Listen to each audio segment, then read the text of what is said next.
Dieu tout-puissant, quand mon cœur considère tout l'univers, créé par ton pouvoir, le ciel d'azur, les éclairs de ton être, le clair matin. Les ombres de soi, Dieu tout-puissant, quand mon cœur considère tout l'univers créé. Shalom peuple de Dieu. Je suis la sœur Kaoubi Jocelyne du ministère des Saints-Fils conduits par Jésus-Christ selon les normes du royaume des cieux. Je viens aujourd'hui vous livrer la révélation du 17 mars 2018. C'était un sabbat. Nous étions à l'église ce matin, nous avions commencé les activités. C'est alors que le pasteur Boris a dit de prier pour le Gabon.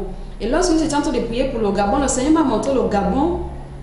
Il y avait 98% de la masse populaire du Gabon qui était sur la voie large. Mais 2% seulement de cette masse populaire faisait le sens inverse. Et parmi ces 98%, bien entendu, il y avait des hommes, des femmes, des enfants de tous âges qui marchaient vers l'enfer et d'autres tombaient déjà. C'est alors que le Seigneur m'a dit, viens, je t'amène en enfer. Il m'a mené quelque part dans un lieu sombre. Et dans ce lieu sombre-là, j'ai vu que nous étions suspendus, lui, le Seigneur et moi, nous étions suspendus dans les airs. Et ce lieu sombre là, je le voyais, c'était en bas. Donc, ce lieu sombre avait la forme d'un homme qui était allongé comme ça sur le dos. Et cet homme-là, il était ténèbres.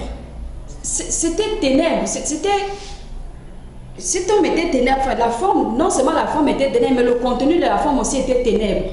Donc, c'était vraiment ténèbres de partout.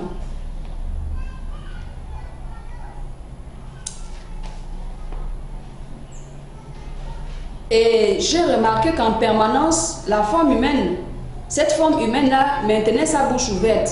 Elle avait les membres. Cette forme humaine avait les membres, les pieds, les mains, la bouche, la tête, tout. Et elle maintenait en permanence sa bouche ouverte. Et il y avait des âmes, des milliers et des milliers d'âmes qui tombaient sans cesse dans sa bouche, par sa bouche. Et automatiquement, quand ça tombe par sa bouche, il y a une force qui les tire dans différents endroits. C'est-à-dire, un groupe, quand les âmes tombent dans sa bouche, il y a une force qui les tire. D'autres restent à la gorge, d'autres sont tirés au bras, d'autres au bras gauche, d'autres au bras droit, d'autres dans le ventre, d'autres au cœur, d'autres au bras, au pied gauche, d'autres au pied droit, d'autres à la tête. Et c'était comme ça, les âmes étaient réparties dans différentes parties de ce corps-là. Et c'est alors que le Seigneur m'a fait descendre à l'intérieur. Nous sommes alors rentrés par la bouche. Nous sommes rentrés par la bouche à l'intérieur de cette forme humaine énorme qui avalait les âmes.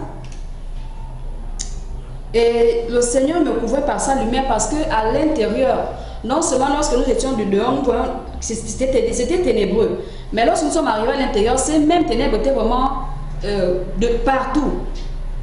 Et j'ai vu en face de nous, il y avait des cellules, comme des cages comme ça. Et dans ces cellules, il y avait des âmes. Il y a une âme en particulière, qui criait. Toutes les âmes criaient. Il y a du bruit en enfer, mais il y a une âme en particulier qui criait. Elle criait à l'agonie. Et j'ai remarqué, cette âme-là, elle avait des serpents autour de son cou. Elle avait aussi des serpents sur elle. Elle avait aussi un gros serpent qui entrait par sa bouche et sortait par sa partie intime ou bien par son anus. Le gros serpent là il rentrait et sortait par ces trois endroits-là. Et c'est alors que il y avait aussi un autre gros serpent autour de son cou qui l'étranglait. Elle avait aussi des serpents sur sa tête. À la place des cheveux, c'était des serpents. Et les serpents qui étaient sur sa tête-là, j'ai remarqué qu'ils avaient, ils avaient collé en fait leur tête, donc leur bouche sur son cuir chevelu, de telle sorte que leur queue pendait. Et ils injectaient, tous les serpents qu'elles avaient, ils étaient vraiment nombreux. Ils injectaient donc leur venin dans sa tête et en retour, ils suçaient son cerveau. Et cette femme-là criait. Elle était en train de crier, elle criait sans cesse. C'est-à-dire alors que j'ai dit au Seigneur, mais qu'est-ce que c'est? Il m'a dit, pose-lui elle-même la question, elle te répondra. J'ai demandé à cette femme, mais pourquoi es-tu ici? Elle m'a répondu que sur terre, on avait prêché sur les mèches. Mais elle n'avait pas cru. Parce que dans son église, la chapelle des vainqueurs, on lui avait dit que c'est un faux évangile. Elle poursuit en disant, quand elle avait dit cela au pasteur, le pasteur lui avait dit que c'est un faux évangile, que Dieu veut que les femmes soient belles et propres avec leur parure. Elle a dit qu'elle regrettait. Elle s'appelle Cynthia. Elle vivait aussi dans la fornication et elle donnait la dîme et l'offrande dans l'église. Elle donnait aussi beaucoup d'argent à l'église. Elle croyait soutenir l'œuvre de Dieu. Mais à sa mort, elle a atterri dans ce lieu-là. Lorsqu'elle est morte, arrivée aux portes du ciel, les anges l'ont dit qu'ils ne la connaissent pas au ciel. Elle a aussi vu le Seigneur Jésus-Christ. Le Seigneur lui a dit qu'il ne la connaissait pas aussi et que son nom ne figurait pas au ciel. Et elle a poursuivi en disant que le pasteur Oyedepo, à qui elle s'était aussi confiée, lui disait que ce n'était pas un problème comme elle fornique, que Dieu n'allait pas la condamner pour ça. Ensuite, elle s'est retournée vers le Seigneur et, en pleurant, elle lui a dit, elle est désolée, que le Seigneur lui accorde la grâce de se repentir et de sortir d'ici pour venir se repentir sur terre. Et le Seigneur s'est retourné, il lui a tourné le doigt et lui a répondu que c'est trop tard. Et la voix du Seigneur tremblait, lui-même aussi il pleurait. Et c'est alors que le Seigneur m'a invité à le suivre. Je l'ai suivi, j'étais derrière le Seigneur, lui il était devant, on marchait. Et pendant qu'on marchait, j'ai entendu un bruit de joie devant nous. C'était comme des craquements. On aurait dit que c'est de l'argent qui tombait d'une machine.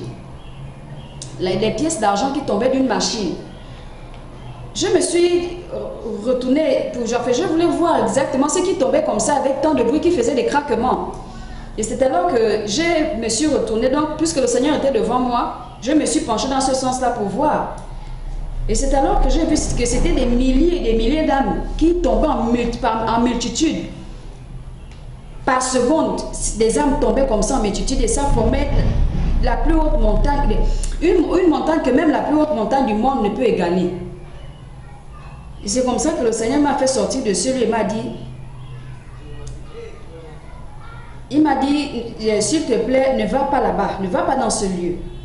Mon amour pour toi est éternel. Je serai toujours avec vous pour vous guider. Et c'est alors qu'il m'a ramené à l'église en me disant de partager ce témoignage avec vous afin que cela vous ramène à la repentance pour vous approcher de lui et vous maintenir ferme dans sa présence. Paix et grâce.